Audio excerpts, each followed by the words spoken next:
everybody!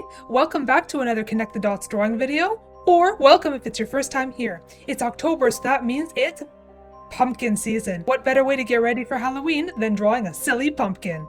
So go ahead and get your dot-to-dot printable template in the description below, or get a piece of paper, pencil, marker, and your art supplies and follow along and draw with me. Come on, let's go! So I grabbed my pen, and we're going to start here at 1 and go all the way around to number 9, which is here.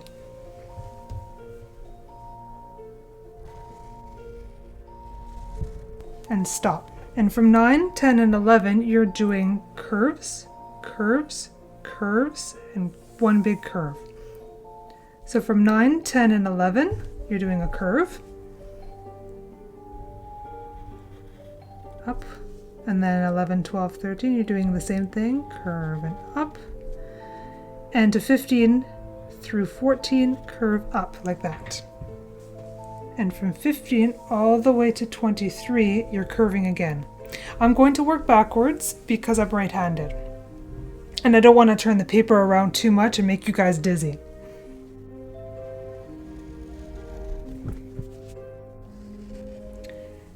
Now from 23 to 24, you're just going to curve up a little bit like this.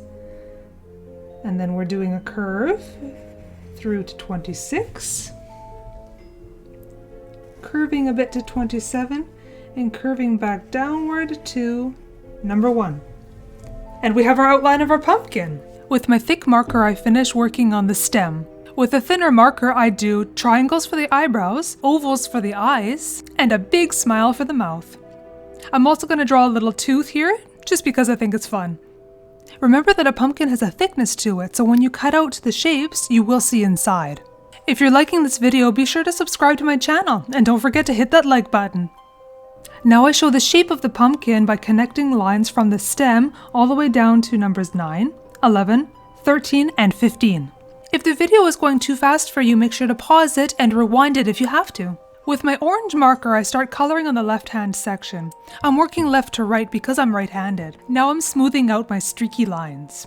Afterwards, I take a darker orange marker to use for shadows. I'm using alcohol-based art markers, so you may not be able to blend the same way that I can, depending on the supplies that you have. But you know what? That's okay, because the point is that you have fun coloring the picture. When I'm happy with my first section of my pumpkin, I go and I work on the next one. And I'm working each section by section.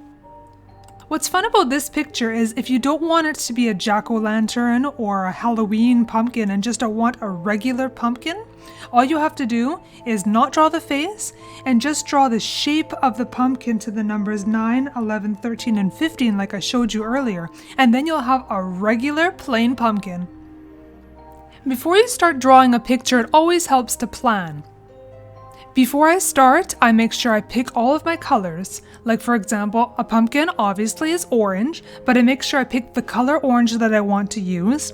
I pick the complementary shadow color that I want to use, the green for the stem, the yellow for the eyes, and I get all of my colors ready before I even start coloring. Once I'm finished coloring the outside of the pumpkin, we want to work on the inside next. I want to make my pumpkin look like there's a light inside coming out. So we're going to grab a yellow marker and color the inside of the mouth and the eyes and the eyebrows with yellow. I take a light orange and a yellow and I'm blending them together on the edge of the face cutouts to make it look like light is transitioning from inside to outside. Now we use 2 different greens for the stem, one for the base color and one for the shadows. When you've finished coloring and blending your picture, now's the time to step back and see if you like the results. If you don't like them, you can always go back and fix them. Here I don't like how I did the inside edges of his face cutouts, so I'm going back and I'm doing them with slightly darker colors to give it more contrast. Sometimes as an artist, what you have to do is step away from your work for a little bit and come back later with fresh eyes, because then you see, oh, I made a mistake here, I don't like how this looks there, and then you make a decision if you need to fix it or not. I also decided I wasn't happy with how the outside of the pumpkin looked either, so I went back and I did it again with some darker colors. I like contrast in my pictures, but if you're happy with how yours turned out, that's great. Well, that's the end of this video. Come back soon and check out the other Halloween themed videos we have coming up next. I hope you had fun. Bye!